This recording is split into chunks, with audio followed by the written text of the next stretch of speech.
नमस्कार दोस्तों, मैं हूं आद्य शंकर त्रिपाठी और मेरे चैनल पर आपका स्वागत है। तो दोस्तों, अपने इस चैनल पर मैं कानून से संबंधित नए नए नियमों को बताता रहता हूं ताकि आपको कानून से संबंधित जानकारियां मिलती रहे। ये जो वीडियो है, मैं लीगल अवेयरनेस के लिए आपको कानून की जानकारियां, जो छोटी छोटी सामान्य जानकारियां हैं, वो मिलती रहे इसलिए बनाता हूं। तो वीडियो को अंत तक देखना ना भूलें और सब्सक्राइब करना ना भूलें।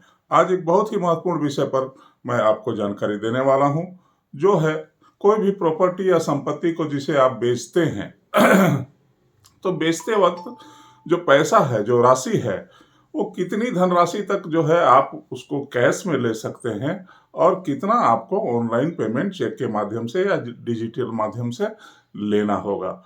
तो दोस्तों, क्या होता है कि कानून की जानकारी नहीं होने से या इनकम टैक्स से संबंधित नियम जो 2015 में बनाए गए हैं, बदल दिए गए हैं, उसके तहत आप कितनी राशि तक ले सकते हैं, तो जो नियम है और जो कानून है उसको जानना जरूरी है।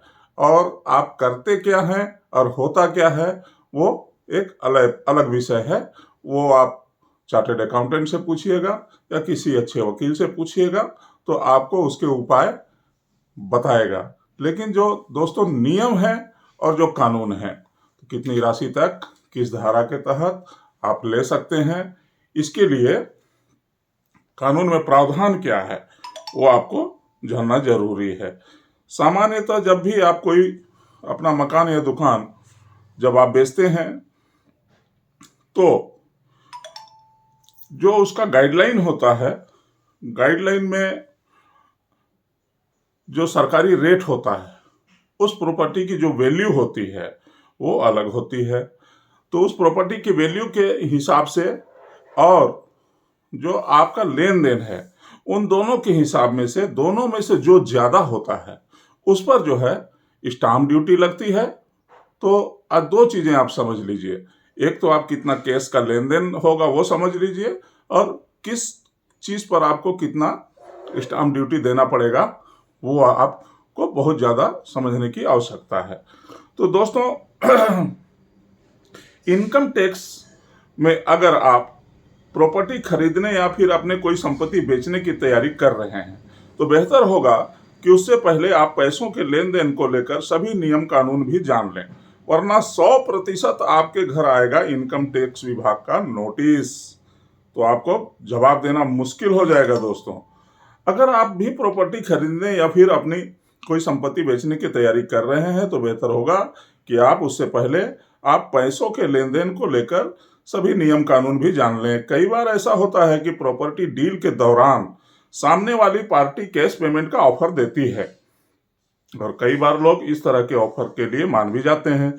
हालांकि प्रॉपर्टी के मामले में पूरा लेन देन कैश में नहीं किया जा सकता। इसके लिए सरकार ने कुछ नियम बनाए हुए हैं, जिसके तहत कैश में लेन देन की एक सीमा तय की गई है। तो दोस्तों, मुश्किल तब होती है जब कोई इस तय लिमिट को क्रॉस कर जाता है। इसलिए आज हम आपको प्रॉपर्टी में कैश या नगद लेन देन से कुछ जुड़े कुछ जरूरी नियम और कानून समझाने जा रहे हैं। साथ ही आपको ये भी बताएंगे कि इन नियमों का उल्लंघन करने पर आपके सामने क्या क्या परेशानियां आ सकती है। तो लिमिट क्या है दोस्तों? साल 2015 में इनकम टैक्स अधिनियम की धारा 269SS और 269T, 271D और 271E में किए गए बदलाव के बाद से आप 19,999 यानी कि 20,000 रुपया से ज्यादा रकम कैश में नहीं ले सकते हैं। अगर आप इस लिमिट को क्रॉस करते हैं तो आपको इनकम टैक्स का नोटिस आ जाएगा। दरअसल कैश से हुए लेन देन के बाद यह पता लगाना मुश्किल हो जाता था कि वो कैश कानूनी तरीके से कमाया गया है या फिर गैर कानूनी तरीके से कमाया गया है। इसलिए सरकार ने काले धन पर रोक लगाने के लिए इस तरह के बड़े बदलाव किए हैं। दोस्तों, इसमें 269SS में किया गया बदलाव काफी अहम है, जिसके तहत कैश लेन देन पे जुर्माना लगाया जा सकता है। आसान शब्दों में कहें तो अगर कोई शख्स जमीन या घर या कैसी भी कोई अचल संपत्ति बेचने के लिए 20,000 रुपया या उससे ज्यादा की रकम कैश में लेता है, तो उस पर 100% का जुर्माना लगेगा। फिर चाहे वो खेती से जुड़ी जमीन ही क्यों ना हो। अब ये समझना जरूरी है कि 100% जुर्माना का मतलब क्या है। तो इसे ऐसे समझिए कि मान लीजिए आपने 1 लाख रुपए में अपनी कोई जमीन बेची और उसका सारा पेमेंट कैश में ले लिया, तो आयकर अधिनियम की धारा 269(s) के तहत ये सारा पैसा पेनल्टी या जुर्माना के तौर पर इनकम टैक्स विभाग में चला जाएगा। तब आप ताकते रह जाइएगा। तो जले पर नमक का काम करती है धारा। वो कैसे होता है? आपने वो कहावत सुनी होगी कि सिर मुंडाते ओले पड़े। तो इनकम टैक्स की धारा 2690 इस कहावत को सच करती है। ऐसा इसलिए कि अगर किसी कारण से आपकी डील कैंसिल हो गई और खरीदार ने आपसे वापस अपनी पेमेंट मांग ली और वो भी कैश में, आपको एक बार जुर्माना भरना होगा। यानी कि एक बार फिर धारा 269(s) के तहत 20,000 रुपया उससे ज्यादा की रकम में लौटाई जाती है, तो वो सारा पैसा पेनल्टी के तौर पे इनकम टैक्स विभाग को चला जाएगा। तो इनकम टैक्स विभाग को कैसे मिलती है इन सब चीजों की खबर? जब आप पंजीयन कराने जाते हैं तो वहां पर जो रजिस्ट्रार होता है, वो पंजीयक होता है, वो उसको उसमें लिखता है कि आपने कितनी पैसा कैश में पेमेंट किया और कितना पैसा चेक से पेमेंट किया या अन्य डिजिटल माध्यम से किया है। तो इस तरीके से ये जानकारी जो है इनकम टैक्स विभाग को चली जाती है। तो आयकर नियमों के मुताबिक तो आप केवल 20,000 रुपये तक ही कैश लेन देन कर सकते हैं और इसकी जानकारी आपकी रजिस्ट्री में भी दी जाएगी। बाकी की रकम आप चेक या इंटरनेट बैंकिंग से कर सकते हैं और ये भी आपके लिए बेहतर होगा। यहाँ एक बात और बता दें कि इनकम टैक्स का ये नियम सरकार, सरकारी कंपनी, बैंकिंग कंपनी या केंद्रीय सरकार की तरफ से कुछ चुनिंदा व संस्थानों पर लागू होता है। तो अब सवाल बहुत मुश्किल हो गया दोस्तों। तो अब करें क्या? अब होता क्या है? तो होता ये है दोस्तों कि ये सारे नियम कानून तो आपने समझ लिए, है ना? और आप इनकम टैक्स फाइल करते हैं। आपके फाइल में कितना रुपया इनकम में दिखाया गया है, क्या जो एग्जम्प्टेड जो है 2 लाख 5 लाख रुपए जो सरकारें करती हैं उसके दायरे में है, या आप इनकम टैक्स भरते हैं। तो इन सारी परिस्थितियों को समझने के लिए जब कभी भी आप जमीन बेचते हैं या खरीदते हैं तो अपने चार्टर्ड अकाउंटेंट CA से जरूर मिलें और वो आपके खाते बही की स्थिति बताएगा कि आप कितना पैसा ले सकते हैं और कितना पैसा दे सकते हैं। आपका जो है बैलेंस शीट क्या अलाउ करता है, कितना लेने का अलाउ करता है और कितना देने का अलाउ करता है। तो ये सब सारी चीज़ों का अगर आप ध्यान नहीं रखेंगे दोस्तों तो हो जाएंगे 100% जुर्माने के शिकार। और मैं नहीं चाहता कि कोई भी आज जो है अपना पैसा, अपनी संपत्ति बेच करके जो जुर्माने की राशि पटाने के लिए तैयार होता है। जहाँ तक मेरा तजुर्बा है, जो मैंने देखा है कि अच्छे से अच्छे लोग 1 करोड़ की प्रॉपर्टी को, जिसका गाइडलाइन, सरकारी गाइडलाइन भी 1 करोड़ रुपया है, लेकिन उसका बाजार मूल्य आपस में लेन देन वो बताते हैं 10 लाख रुपया। 90% तो ऐसे ही गोल कर देते हैं और वो 90% कैश में भी लेते हैं, लेकिन वो होता है ब्लैक मनी। उसको आप कहीं दिखा नहीं सकते। उस 90% 90 लाख रुपए को आप कहीं दिखा नहीं सकते। उसको फिर आपको इधर उधर मैनेज करना होता है, पकड़े जाने का भी खतरा होता है और पकड़े जाने पर दुगना तिगना जुर्माना भी देना होता है। तो वो तो एक अलग विषय हो गया। अब बचा 10 लाख। अब 10 लाख में भी जो है नगद तो सिर्फ आपको 20,000 ही देना है। बाकी का 9,80,000 रुपया तो आपको चेक से ही देना होगा या फिर बैंक के माध्यम से, ड्राफ्ट के माध्यम से या फिर UPI पेमेंट के माध्यम से देना होगा। तो वो पैसा भी जो है आप जो देंगे, क्या आपके बैलेंस शीट में है, क्या आपने उचित सोर्स से वो पैसा कमाया हुआ है और क्या आपने उस पैसे का टैक्स भरा हुआ है। तो ये सारी चीजें जो हैं यहाँ पर देखी जाती हैं। तो इसमें आपको सिर्फ और सिर्फ इतना ध्यान रखना होगा कि आप जब कभी भी प्रॉपर्टी इस तरीके की खरीदते हैं या बेचते हैं तो अपने वित्तीय सलाहकार से जरूर समझ लें।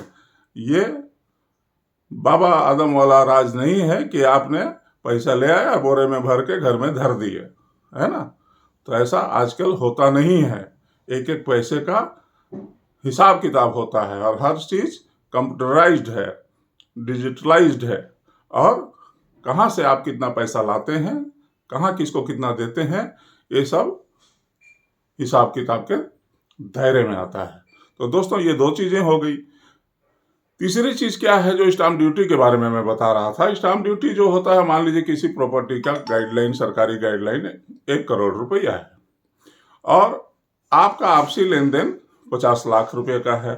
गाइडलाइन हो सकता है कि सरकार ने उस प्रॉपर्टी का वहां का मूल्य निर्धारित कर रखा है 1 करोड़ रुपया और आपका सौदा हो गया 50 लाख में। तो दोनों में से जो ज्यादा होगा उस पर स्टाम्प ड्यूटी लगेगा। आपका सौदा भले ही 50 लाख में हुआ हो, स्टाम्प ड्यूटी 1 करोड़ पर लगेगा। और मान लीजिए आपका लेन देन 1 करोड़ का है और सरकारी गाइडलाइन जो है वहां पर 40 लाख का ही है, तो फिर आप 40 लाख दिखा सकते हैं कि भाई जो गाइडलाइन है उसी पर मैंने खरीदा है। तो इस पर जो है स्टाम्प ड्यूटी लगता है। और स्टाम्प ड्यूटी जो है हर स्टेट में अलग अलग होता है। बहुत से राज्य जो है महिलाओं को छूट देते हैं और महिलाओं के द्वारा क्रय किए जाने पर स्टाम्प ड्यूटी में कुछ 2-2.5%, 4% का जो राज्य निर्धारित करते हैं उतनी छूट होती है। तो दोस्तों, संपत्ति बेचने और संपत्ति खरीदने दोनों के लिए ही जो है ये नियम अप्लाई करते हैं। तो मैं ये जो सामान्य से छोटी छोटी जानकारियां हैं आपको इसलिए देता हूं कि आप किसी भारी मुसीबत में न फंसें। और ये जो है जागरूक करने के लिए, कानून से लोगों को जागरूक करने के लिए मुफ्त में आपको ये सलाह हमारी ओर से दी जाती है।